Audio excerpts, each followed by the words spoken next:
head to the White House. Peter Doocy is asking questions of Karine Jean-Pierre. Let's listen. His home, who are wrongfully detained and held hostage. And again, frankly, we have had an extraordinary record of doing just that. And that's going to be the president's top priority. And on this issue of funding, the administration has money to send to Lebanon without Congress coming back. But Congress does have to come back to approve money to send to people in North Carolina. Do I have that right?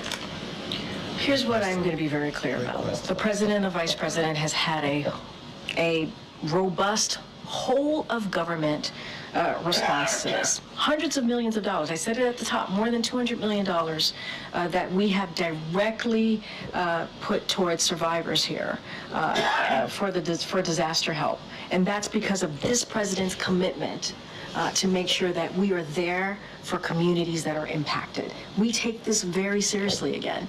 We take this very seriously. And before the hurricane hit, we pre-positioned more than 1,500 federal folks on the ground to help.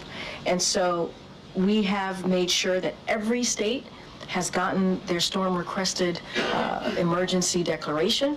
They requested it, and we made sure they received it. We've taken this very seriously. More than $200 million that we have provided to the impacted areas.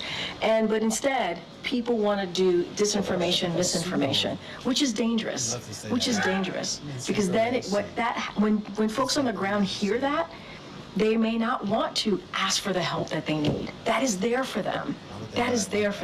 That's our focus here. But President Biden is fond of saying, show me your budget and I will tell you what you value.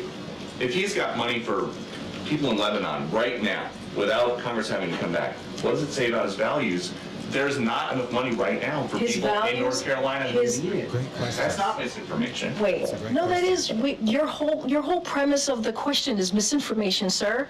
What you do, yes, it's misinformation. Is there money to send to Lebanon right now? I just mentioned to you that we provided more than $200 million to folks who are impacted in the area, and I just shared with you that people are deciding not to. To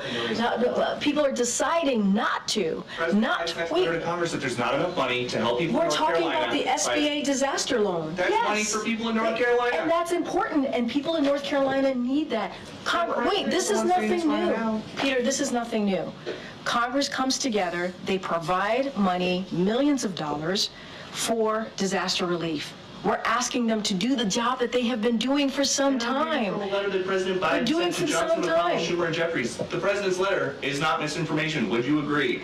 No, the way you're asking me the question is misinformation. There's money that we are allocating to the impacted areas, and there's money there to help people who truly need it. There are survivors who need the funding, and it's there. That you don't like misinformation. I actually said we have the money available to help survivors of Hurricane Helene and also Hurricane Milton.